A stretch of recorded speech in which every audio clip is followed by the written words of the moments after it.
Well, thank you. I appreciate it. And what's your name again? Thomas Howard. Thomas Howard. Howard and Brent Mays. That's right. Like the maze. Yeah.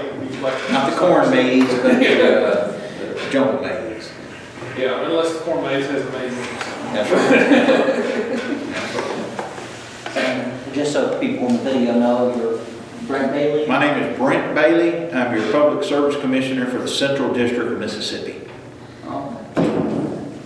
Well, we just wanted to talk with you a little bit about, Rachel just kind of sent us over some information. We just wanted to kind of touch base with you on what all's been going on. Well, I appreciate you guys letting me come visit with you and learn more about myself, about the Public Service Commission, the office, our duties, our responsibilities, and any questions you guys have. We'll have a wide-ranging conversation, goes long and as deep and as far and wide as you want to. So just y'all let me know where you want to go.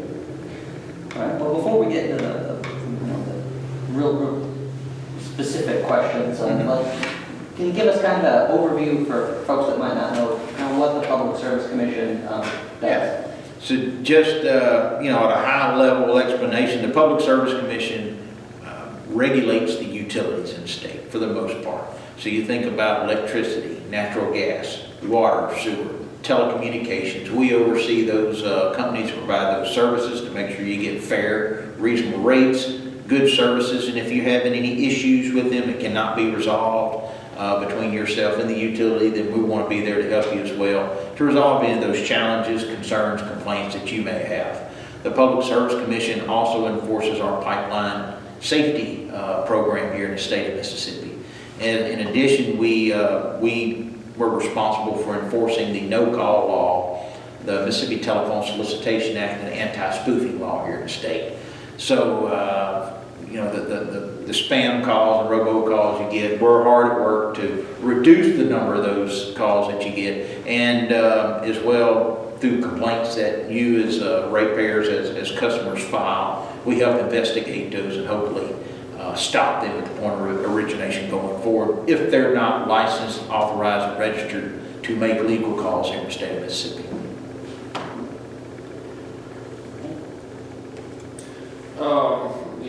Especially, I know you mentioned that with the no calls as well. Many of us receive those calls on a daily basis, and probably none of us ever think to report that. So what's probably the best method to help y'all? Yeah, so we encourage folks, number one, register your landline, your cell phone number, your business number on our no-call list. That's the first step in the process.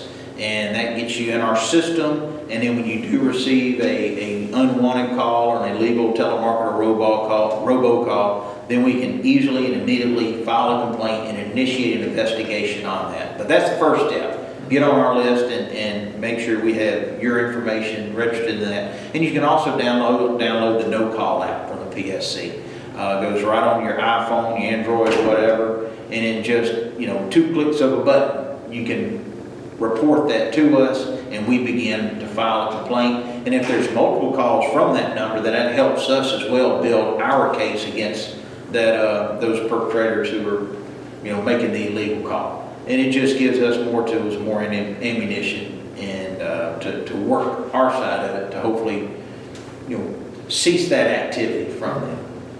Okay. As far as for people who are receiving the call, I've heard various things that they should answer and try to tell them not to get on the phone, or don't answer, or how would you recommend they handle it? I don't know if any of that has any bearing either way. You're in their system. Lawbreakers are going to be lawbreakers. You can tell them all day long, don't call my number back. They're not listening to that. You're going right back into their rotation, I'm sure. We urge folks to sign up for the no-call list. Companies that wish to do business that register with the state, then they purchase our no-call list, and they compare it against what they have, and they're supposed to remove those numbers if they follow the law and do what's necessary. But we do have a few hundred, I think 160 something organizations that are registered. It may be bigger than that, I'm not quite sure that number, who are registered and can legally make telemarketing calls, and they have to say who they are, what their registration number is, and the purpose of the call. But many times we don't do that. So I'm not sure how many steps you can take when those folks could care less. And it's unfortunate, and lots of times they're gonna be out of the country. When we start our investigation, some of these people, we find that number is coming from the Philippines or Panama or Jamaica or some European country or South America, and there's so much we can do. We just encourage folks to be vigilant. If it's a number you don't recognize, let it go to voicemail. But if it's a call, they spoof a number, again, every time they spoof a number and make it look like it's your neighbor or somebody, that's illegal. Like, they're breaking the law in the state of Mississippi, and that's the way they hide themselves. If you answer anyway, don't give them any information, hang up immediately, don't respond at all.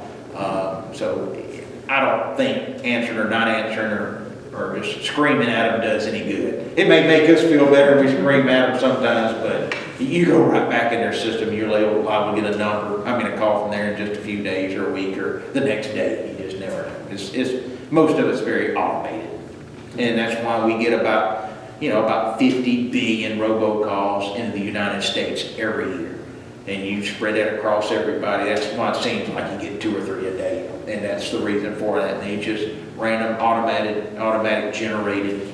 And, if they have a success rate of 0.01% in making a contact and getting the information, then that's built into their success factor. We want to make it 0.0% if we can. So there's tools, like I said, our no-call app, no-call registration list, and ways we can, our staff that begins that call. But there's also activities at the federal level through the Trace Act that was passed in Congress and signed by the President over the holidays, and it provides state and local federal agencies new tools, new set of rules and programs that the telephone providers or companies will have to implement. And it's a opt-out program, not an opt-in. So when this goes into effect, everybody's automatically protected by that. But if you want to receive robocalls all day long, you can opt out of the program and get all you wish. But this helps set the standard where it stops those calls at the point of origination. Never allows them to come into the company. So you'll never know. They could be pinging away out there, but it halts them before you ever receive them. And so we'll be working with the Federal Communications Commission, the Federal Trade Commission, and others to make sure those programs and those policies and those rules stop those guys, but still allow things like emergency calls to come through. Things that numbers you wouldn't have saved in your phone, but from local officials, local emergency operators, things like that need to contact you, it'll allow them to come through as well. So hopefully within the next year, 2 years, we'll see a significant reduction in calls from that. Now, that's not to say technology may evolve, because it seems like every time you change the rule, put a new safeguard in place, these guys find a way to work around it, and they're just always staying one step ahead of us who are trying to enforce and stop that activity, as well as others around the nation. And it's just, as I said, lawbreakers are going to be lawbreakers. And it's just something that we have to work within and continue to be vigilant to protect the consumer. To shift gears a little bit here and talk about broadband access. Yeah. I know that's something that's big across the state.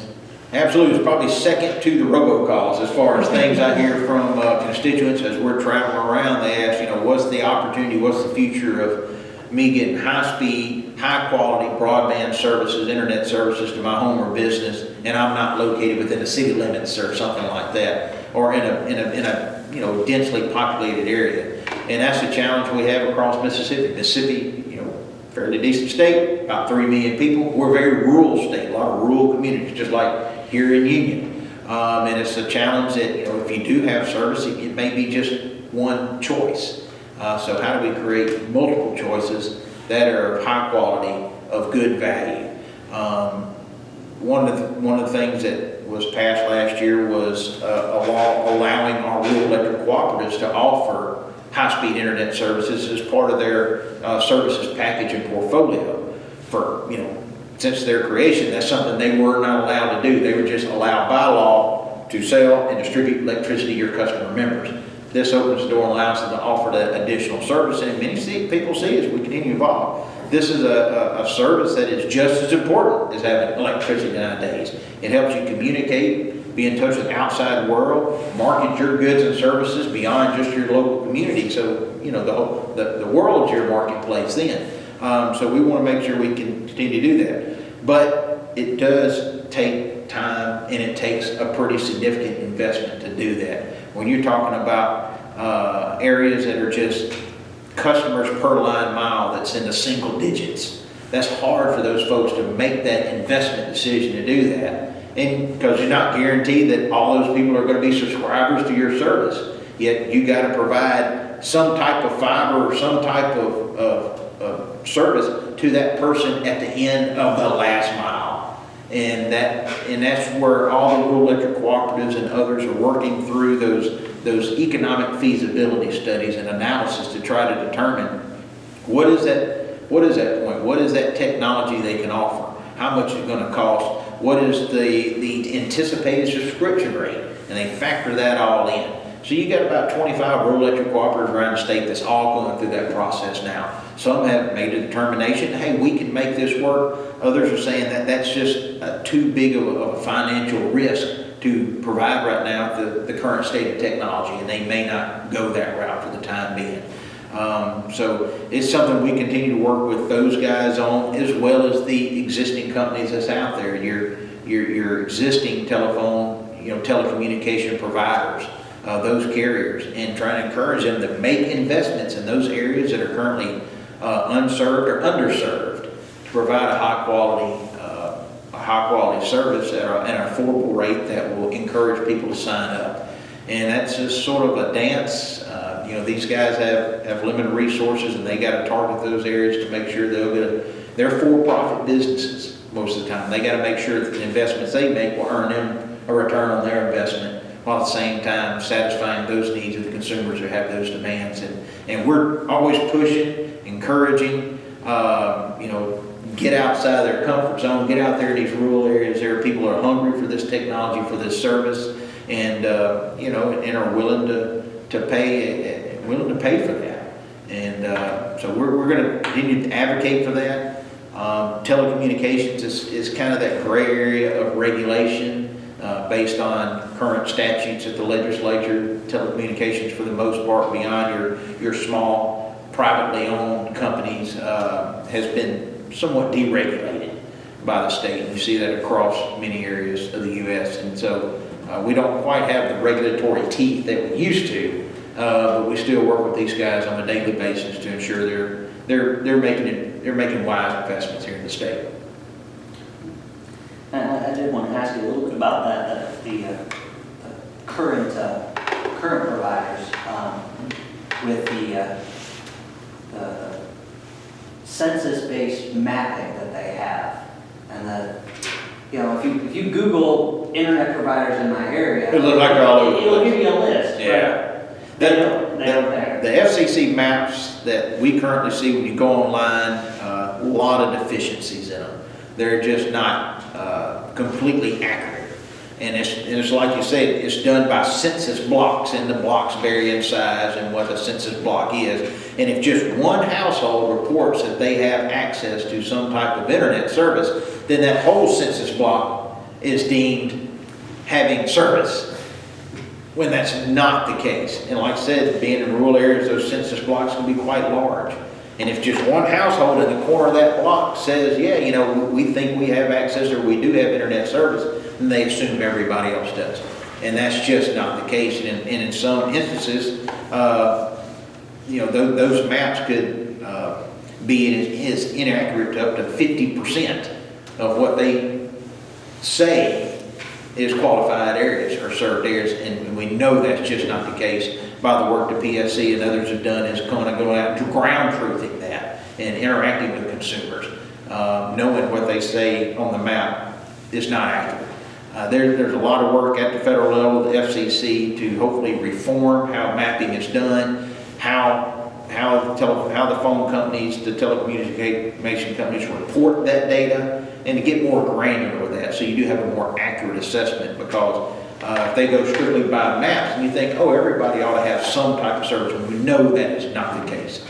So we'll continue to work on that aspect as well with our federal partners, and make sure we get good, accurate mapping for the state, because that disadvantages us in the amount of resources that come through here.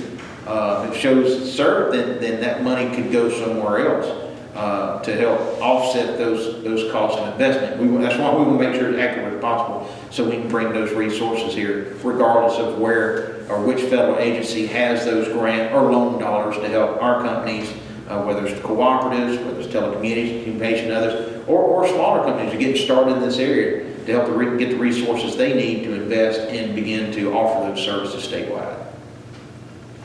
I know a while back, I believe it was the PSC, they came through Newton County, and they were riding around the specific roads and kind of looking for dead areas for cell service and stuff like that. Are you aware of that program? Yeah, the Zap the Gap program is what it's called, and it's still in existence. A lot of that work has been done and mapped out, and a lot of that data has now been presented to the phone carriers, the companies out there. And again, it's part of the funding mechanism and planning they have. It takes long-term planning, and what's kind of facilitated, these dead spots seem to grow. As we move to 3G, 4G, 5G technologies, advanced technologies, much more data dense. And you get the radius around, the diameter around those towers tend to shrink, and you get a weaker signal as these more advanced services come into play. And so the gap actually gets larger, and so you got to put new towers in place. Takes time, takes planning, you got to acquire. It's a lot of money that goes into that. Unfortunately, you see a lot of that investment in your more population dense areas, because they can cover more people with that shrinking diameter service versus out here in the countryside trying to fill those gaps in. And that's unfortunate. Technology has sort of facilitated that or created that problem. But we all want faster service. We want to be able to do more things on our handheld devices or other tools that we have.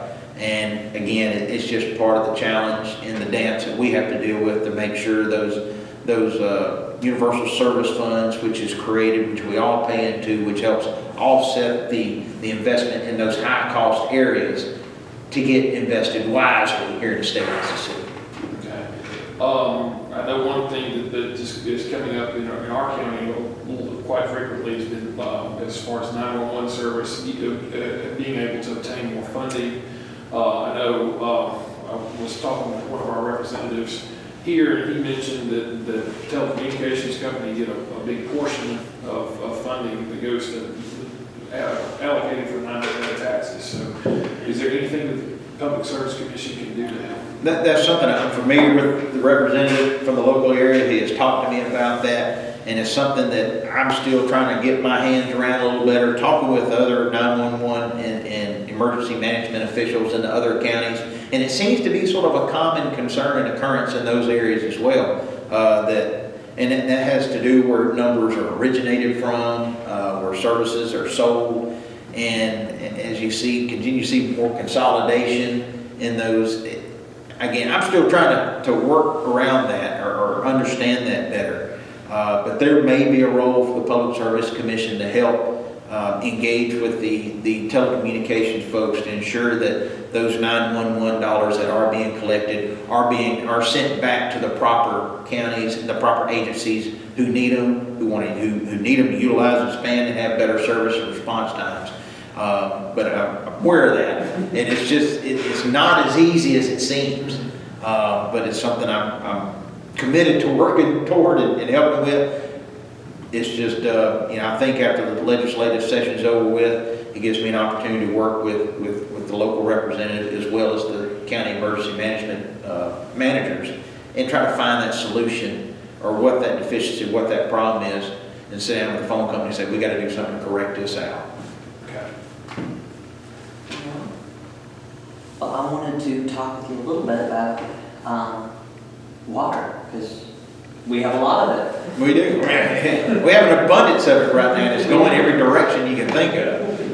But I know that people, we have our infrastructure in Mississippi and nationally, it's getting kind of on the old side, and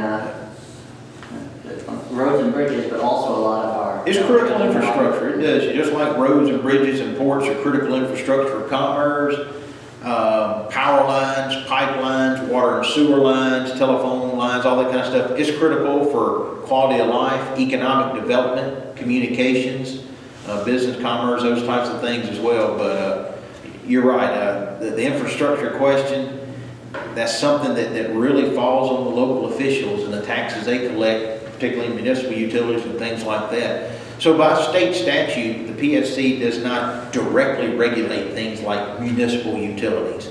When we get involved is when the municipal utilities begin serving customers beyond that 1 mile barrier outside the corporate city limits. That's because those customers being served by the municipal utilities don't have a say in who gets elected your mayor or board alderman or public works director, things like that. So the PSC then represents their interests as ratepayers on those types of matters.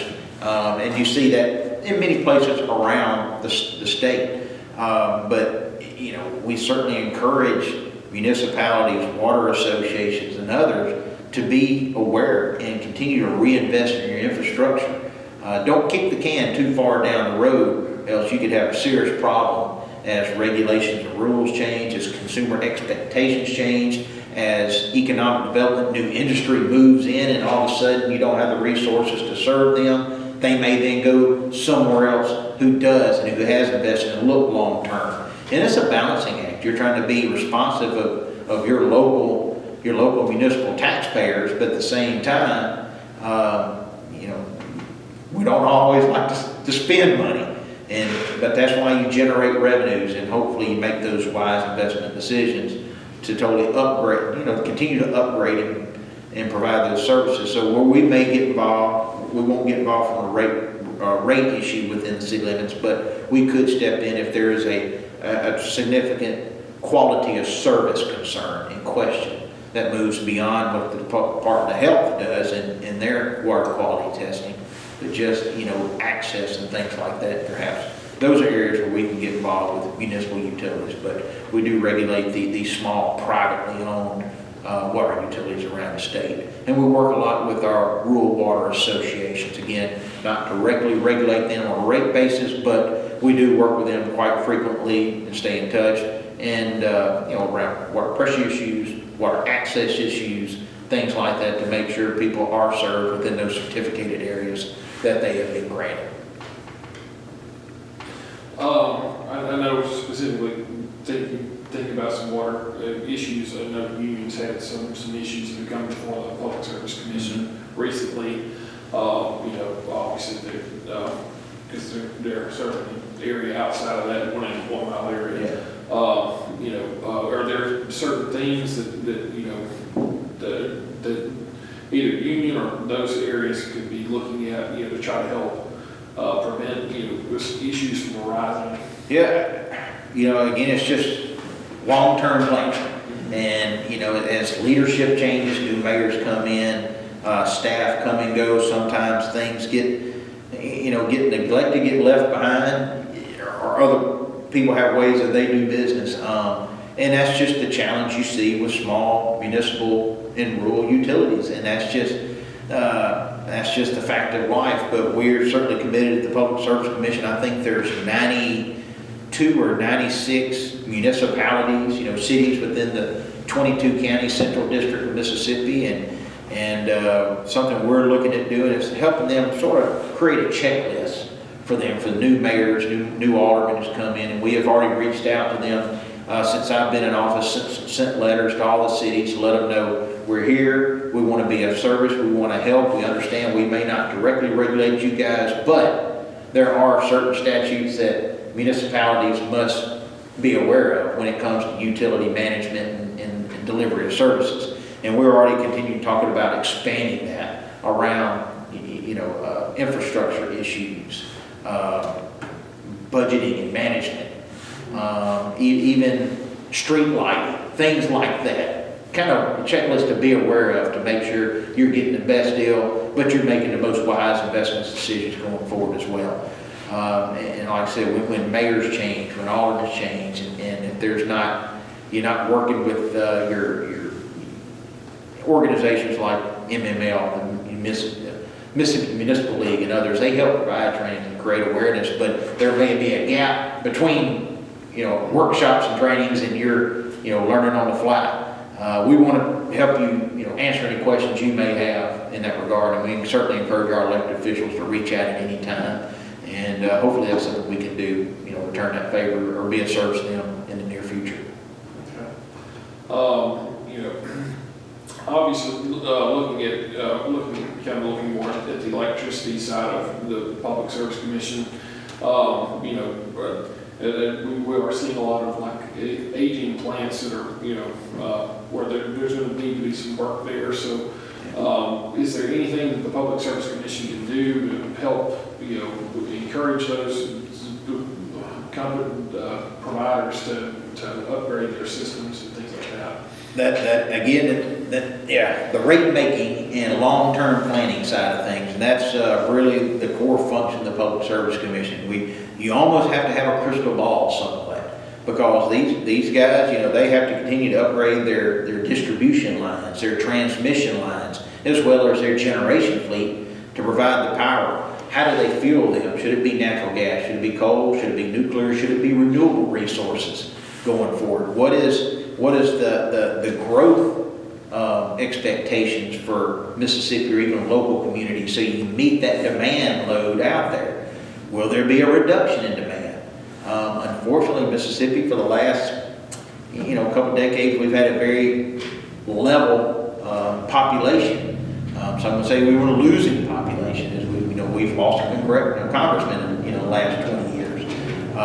We certainly hope we're never at that risk again. But also, as we continue to be more aware of the technology, LED lights, more efficient appliances, better building construction standards, things along those lines, that creates a less electricity demand per consumer. But at the same time, we're plugging more stuff in.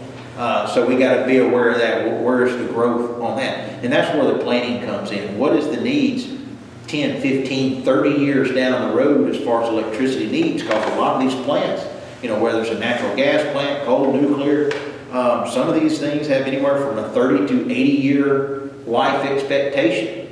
And then how you factor the renewables into that as well, because there's constituents, folks who want to see that, who want that choice or that option, where there's at their place of business a rooftop solar array, or at least have the option to buy that as a green energy choice. So that's what we got to look at. And yes, there's some old generation, some old power plants here in the state of Mississippi. There's some that's operating that was built in the 60s, the 70s, 80s. And to ensure we have a reliable, robust system going forward, we're going to have to look, where's our dollar best spent? Is it in advancing energy efficiency, which is, really that cheapest energy resource, being more efficient, using less, creating more energy opportunities for others? Is it investing in renewables that do not have a fuel cost component, but may be intermittent? Or do you invest in your traditional energy, your natural gas, coal, and nuclear? That can serve as that base load, but you're then subject to price volatility and other regulatory concerns as we continue to move forward. So it's a lot of things to consider as we decide what is the best consumer dollar to be spent and invested in generation resources. And we're going to have to deal with some of that. Just recently, at the end of last year, the Public Service Commission approved Entergy Mississippi purchasing an existing natural gas facility over in French County, the Choctaw Generation Station. It's been around about 13, 15 years. It has about 15 to 17 years life expectancy. That was about a 400, oh my goodness, I lost it. The size of that facility. But I can get you that information if you want it. And again, it's going to go directly right into their generation fleet. So some of their older equipment can be run less. Some of the less efficient equipment can be run less. And hopefully this creates a value on that return dollar for consumers. Reliability, efficient generation, and being more responsive times of high demand and needs. Just one other thing. I know this has come up in some of our discussions with school boards because they were looking at potentially putting like solar panels on their buildings or something like that to help offset that. But also with those opportunities like that, would there be an opportunity to sell that energy back to the power company as well? It depends. Again, it gets back to how the PSC is structured and who we regulate. So we directly regulate Entergy and Mississippi Power. We do not directly regulate municipalities and cooperatives. And then, TVA has a presence there. They're power provider of 14 rural electric cooperatives. And you have Cooperative Energy in the South that is the provider of energy to 11 rural electric cooperatives. And even their rules are not, they're different of how they allow excess generation to be put back on the grid and how they value that. So it's not consistent. Unfortunately, we don't have statewide excess generation compensation programs. I only know what the PSC does and what we allow, and within those areas, Entergy and Mississippi Power, where someone chooses a business or a homeowner to do rooftop solar installation or some other renewable energy, when they sell back to the grid, they sell back at a avoided rate plus 2.5 cents, which is what we call a benefits adder. We know that excess generation provides some type of societal benefit and grid and energy and capacity benefit, but we don't know the exact number, but we feel like 2.5 cents is a pretty good value there. So, it gives you a little incentive on that to help in your recovery of your investment on your own property as part of your consumer choice opportunity. Schools, there's a couple of schools in the state that are moving forward with this, and you see a lot of this activity in other states as well. And folks are beginning to see the value add it provides. The typical school year, you know what you're going to use almost on a day-to-day basis with the kitchen, with lighting, with HVAC, with stadium and athletic activities, band. I mean, all those things, you kind of know what your daily, weekly, and monthly use is going to be. And so you can go in there and design a system that helps you offset as much as you can on a day-to-day basis. And so you get full retail value of what you use behind the meter, you put it back into the school. Those are direct, immediate savings. And then in the summertime, when nobody's there, maybe a few custodians doing some of the summer work, there's a lot of opportunity to put it back on the grid, generate credits, generate income for that school that continues to reduce the cost of the investment and helps reinvest those would-be energy dollars into school supplies, into facility upgrades, into teacher pay, retaining teacher, creating incentives and things like that. And where I've seen this work well in schools, it really helps. And they use it as a learning tool. You can incorporate that into your curriculum, energy issues, electricity, infrastructure, skills and trades, technical discussions, home management, finance. There's a lot of ways to incorporate that and help let the students talk about it. Let them show off. Here's what our school has. And they can be a very good ambassador to the general public or other parents and people who visit school, and it'd be a point of pride, in showing how we're investing in technology and how it's helping our schools. So we certainly do not discourage schools, and we'll do anything we can to help provide them the information they need to make that decision. Again, it's not a cheap technology, but most of these things are guaranteed a life 20, 25, 30 years, and will continue to produce energy even long past that. But you got to work through the questions of your material strength of the roof, or do you want to put it on ground now? Talk about insurance issues, things like that. A lot of people do it, and they're definitely greatly benefiting financially and as well as budget stability within those school districts. So we'll be more than happy to help folks out. The Public Service Commission and Attorney General's Office partnered on a consumer's guide to investing and going solar in the state of Mississippi, and that's a resource we have. We encourage folks to do that. And there's plenty of other resources out there, but that's the immediate one that we have out there. And I think that can be got off our website. And that's just one set of resources that's available. NREL has a lot of different stuff. State and federal, state and national solar trade association has sort of that going solar checklist, things to look for. And we want to help folks make that decision best they can. Yeah, you kind of touched, pretty much answered the question, but I know that pretty much every year we have, like, going to the school board meetings and the aldermen and county supervisors, you have vendors from different companies come up and,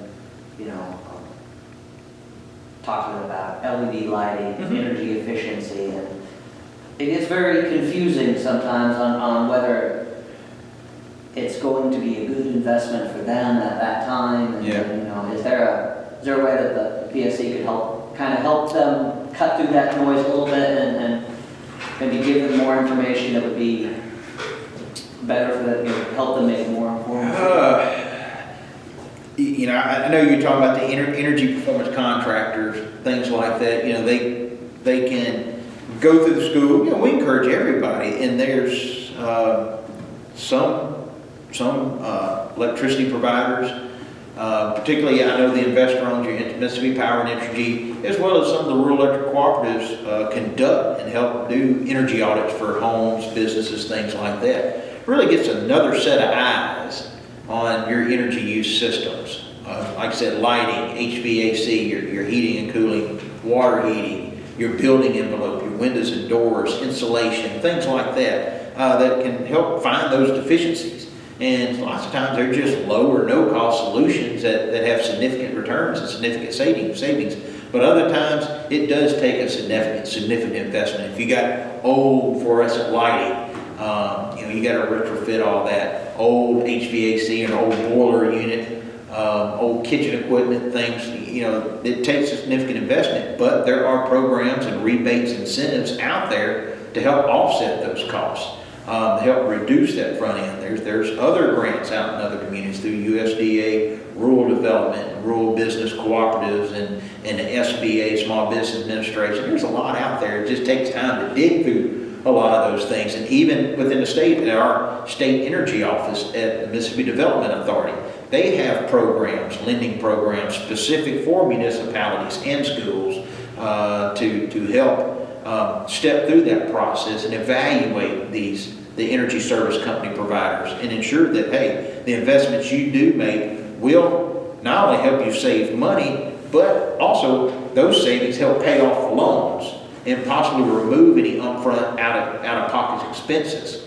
And so there's a lot of tools out there. The PFC does not get directly involved in that. We certainly encourage it. We encourage folks to utilize the existing programs that the utilities provide to offset those costs. But as far as the design aspect, the engineering, those types of things, those companies know what they're doing, but there's other checks and balances in the state government to help that as well.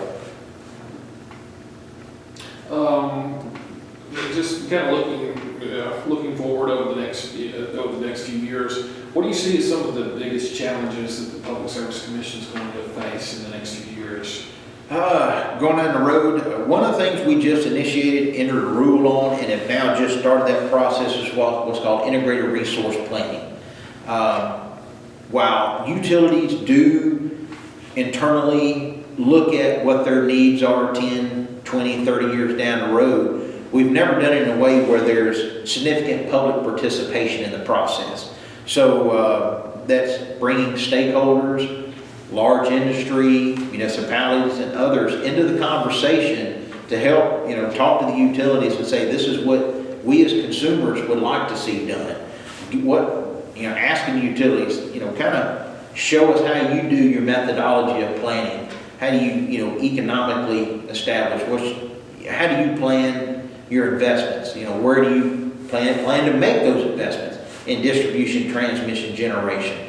So that's something that we're initiating now at the PSC. We just had our first public workshop last week with Mississippi Power. We're going to be having one with Entergy next month, and each of that starts a year planning process So by 2021, we'll have long-term integrated resource planning plans, documents in place to show how we plan to, in working with utilities, to establish what's those long-term investment options.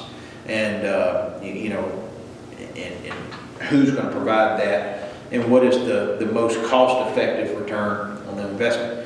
So that's one thing we got going there. Of course, as we talked about earlier, the rural internet, that's something that's never going to go away. As we continue to get more comfortable with devices and phones, people are they're going to get fed up with not having good quality service out in their areas as we do more telecommuting and remote work at home, things like that. And that's something that we're going to just have to continue to work and try to find those resources and get them back to the state of Mississippi.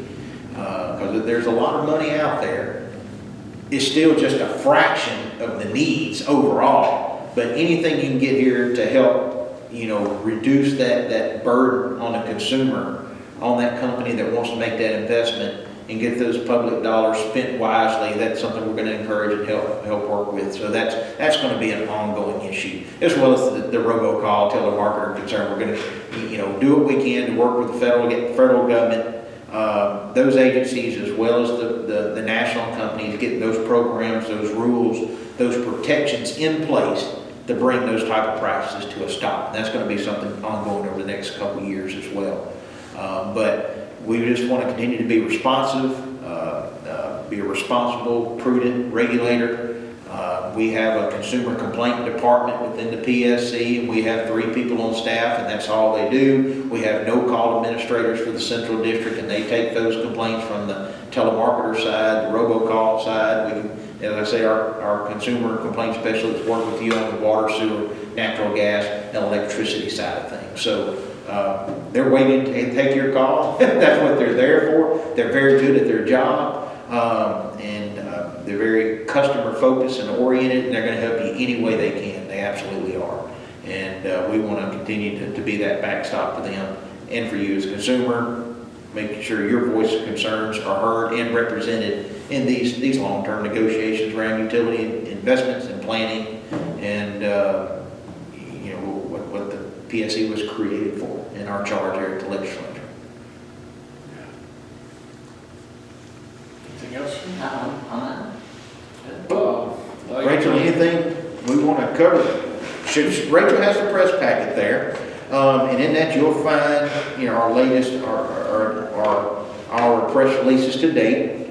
And we even do newsletters now. We'll be trying to do about a weekly newsletter or something in my private sector hat before I became this. I used to do a monthly newsletter around utility, rate, energy issues, and I'll continue to do that. Rachel just makes it look so much better. Yeah, my graphic skills were limited, and so she's taken it, really personalized it, made it very attractive, useful. So we break the information down, by topics and things like that, and you'll see that there. You guys are welcome to sign up for it. We'd love to have you. Use the information anytime you can as a kind of consumer FYI, or just, if it piques your interest and helps better educate you as consumers, ratepayers, bill payers, and that kind of stuff. And so check us out in that regard. And we got our social media outlets, and let us know in that. Shoot it on over here. Okay. So, you'll find this in your blue bag, our counties, and there's everybody in our office, their phone numbers, not emails, but their phone numbers are in there, but calling them is just as easy. And there's all our social media addresses, so I think it's there. But we gave each one of y'all a blue packet over there, and all that's in there. Thank you, ma'am. And you'll see a no-call brochure in there. Again, we kind of step through, register, download the app, and the steps you can take to help us help you. And then I think with the utility rebates programs and things like that, with the various utilities that we have information on. So we try to be as open, transparent, and responsive as we can be. Open door, open phone, open email, Facebook, whatever. we try to create it in many ways you can to reach out and contact us. And so we want to do that best we can. All right, man. And Rachel's a heck of a resource there for the office. So please get to know her well, and we'll get you whatever we can, you know, through her or straight to me, whatever you want to do. Of course, I'll write it through her back. But we want to continue to do that. All right. Well, thank you for your time. Man, I appreciate y'all.